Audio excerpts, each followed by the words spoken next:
Hello friends, welcome to my channel Study Your Way. I am Shruti and I am back with a new video.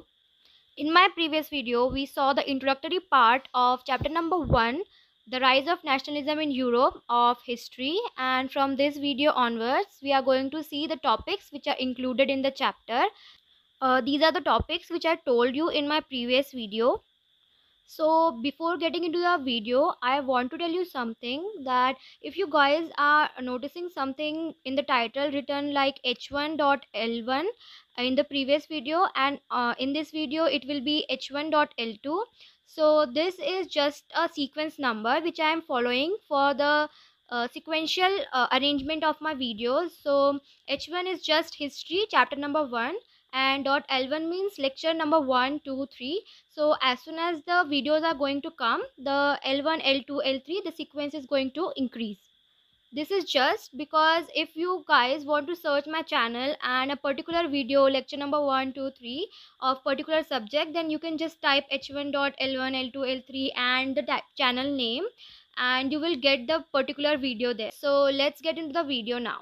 तो सबसे पहले topic के बारे में जानते हैं। फ्रेंच रिवॉल्यूशन के बारे में आप सब जानते होंगे, लेकिन आइडिया ऑफ नेशन का यहाँ पे मतलब सिर्फ इतना है, एक ऐसा नेशन जो लिबरल हो, जिसमें डेमोक्रेसी हो और सभी के लिए इक्वल राइट्स के साथ साथ यूनिफॉर्म लॉज भी हों।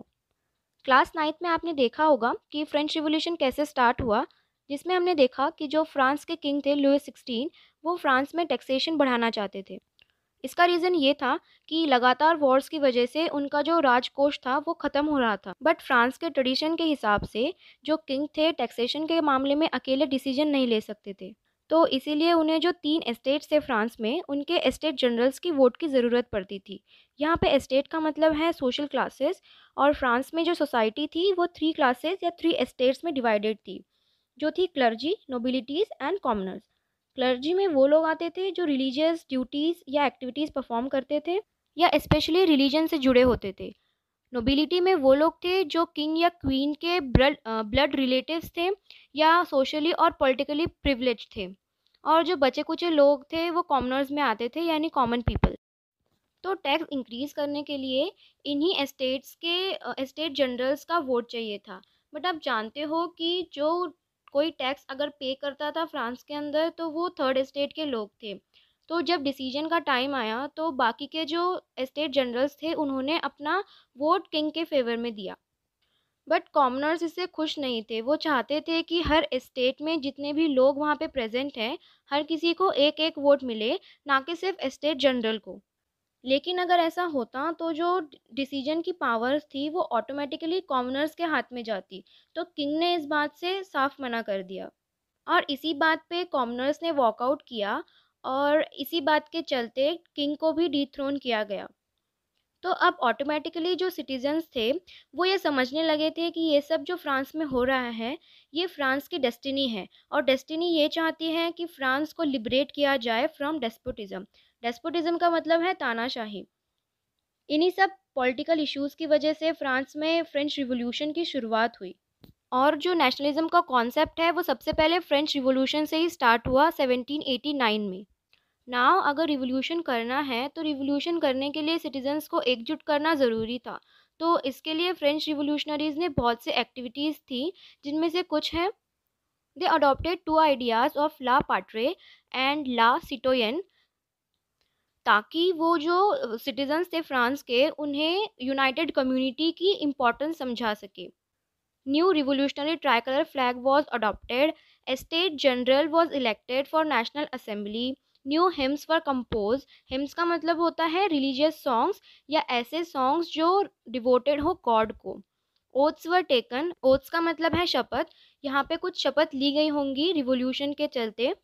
मार्टरीज वर कॉमोमरेटेड, मार्टरीज का मतलब होता है ऐसे लोग जो रिलीजियस बिलीव्स को एक्सेप्ट ना करे, उन्हें ना माने, और कॉमेमोरेटेड का मतलब होता है मनाना। तो रिवोल्यूशनरीज ने जो लोग रिलीजियस बिलीफ को नहीं मानते थे उन्हें भी मनाया, ताकि वो एकजुट कर सके पूरे फ्रेंच सिटीजन्स को।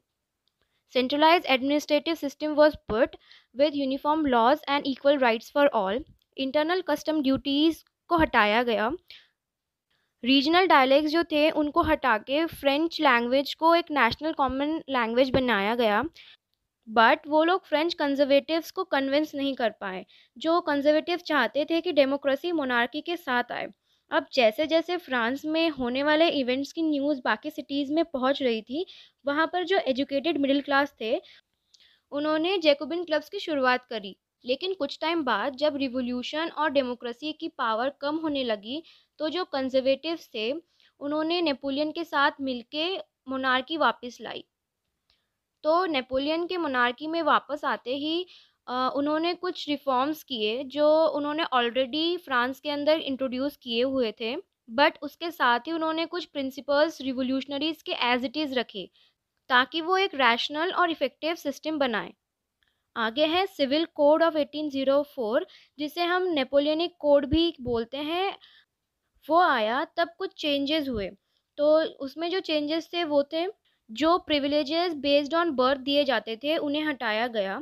उसके बाद फ्रांस में इक्वालिटी लाई गई, और जो लोग अपनी प्रॉपर्टी को ख़रीदना चाहते थे या किसी प्रॉपर्टी को ओन करना चाहते थे, तो उन्हें वो राइट दिया गया। पहले फ्रांस में लोगों को खुद की प्रॉपर्टीज़ ओन करने का राइट नहीं था। जब ये कोड अच्छा चलने लगा तो ये कोड अब्रॉड में भी पास ऑन हुआ, और जहाँ डच लोग रहते थे यानी इटली, जर्मनी और स्विट्ज़रलैंड, वहाँ नेपोलियन ने कुछ और रिफॉर्म्स लाए। तो वो रिफॉर्म्स थे, नेपोलियन ने वहाँ पे एडमिनिस्ट्रेटिव डिवीज़न को बहुत ज़्यादा सिंप्लीफाई किया। देन वहाँ पे नेपोलियन ने फ्यूडल सिस्टम को हटाया। जो पीजेंट्स थे उन्हें सर्वडम और मेनोरियल ड्यूज़ से फ्री किया। मेनोरियल ड्यूज़ का मतलब होता है, अगर सपोज़ कोई आपको लैंड दे रहा है कुछ भी काम करने के लिए, तो आपको उन्हें कुछ पैसे देने पड़ते थे, तो उन्हीं को मेनोरियल ड्यूज़ कहते हैं। उसके बाद में सोसाइटी में जो रिस्ट्रिक्शंस थे उन्हें कुछ हद तक हटाया गया। ट्रांसपोर्टेशन और कम्युनिकेशन सिस्टम को बहुत अच्छे से इम्प्रूव किया गया। तो इसी की वजह से जो बिजनेसमैन्स थे उन्हें लगने लगा कि यूनिफॉर्म वेट्स और मेजर्स की वजह से उनके जो गुड्स और कैपिटल थे वो बहुत अच्छे से एक्सपोर्ट हो पाएंगे। इतने एडवांटेजेस होने के बाद भी लोगों के रिएक्शंस नेपोलियनिक कोड को लेके बहुत ज़्यादा मिक्स थे। लोगों को जल्दी ही समझ आया कि ऐसी एडमिनिस्ट्रेटिव अरेंजमेंट पॉलिटिकल फ्रीडम के साथ नहीं जा सकती, और नेपोलियन ने कुछ ऐसी भी चीज़ें की जिसकी वजह से उन्होंने अपने एडवांटेजेस को ख़त्म कर दिया। जैसे उन्होंने टैक्स इंक्रीज़ किए और लोगों को फोर्स किया फ्रेंच आर्मी में भर्ती करने के लिए। उसके बाद कुछ पॉलिटिकल रिस्ट्रिक्शंस लगाए गए पॉलिटिकल एक्टिविटीज़ के ऊपर, और इन्हीं सब चीज़ों की वजह से उनके जो भी एडवांटेजेस थे उन्होंने उन एडवांटेजेस को ख़त्म कर दिया। तो इसी के साथ हमारा ये टॉपिक जो था the French revolution and idea of nation, ये ख़त्म हुआ। आई होप कि आपको ये वीडियो पसंद आई हो और जो भी मैंने आपको एक्सप्लेन किया वो समझ में आया हो। अगर आपको वीडियो पसंद आई है तो वीडियो को प्लीज़ लाइक कर दीजिए, और अगर हेल्पफुल लगी तो आपके फ्रेंड्स और क्लासमेट्स और रिलेटिव्स के साथ शेयर कीजिए। और मैंने अपनी लास्ट वीडियो में एक बात नोटिस की कि बहुत सारे लोग यानी 300 प्लस लोगों ने मेरे वीडियो को देखा। बट गाइस, अगर आपने मेरे चैनल को सब्सक्राइब ही नहीं किया तो आपको पता ही नहीं चलेगा कि मेरी नई वीडियो आ चुकी है। तो अगर अभी तक आपने मेरे चैनल को सब्सक्राइब नहीं किया है तो प्लीज़ मेरे चैनल को सब्सक्राइब कीजिए और बेल आइकन को प्रेस कीजिए।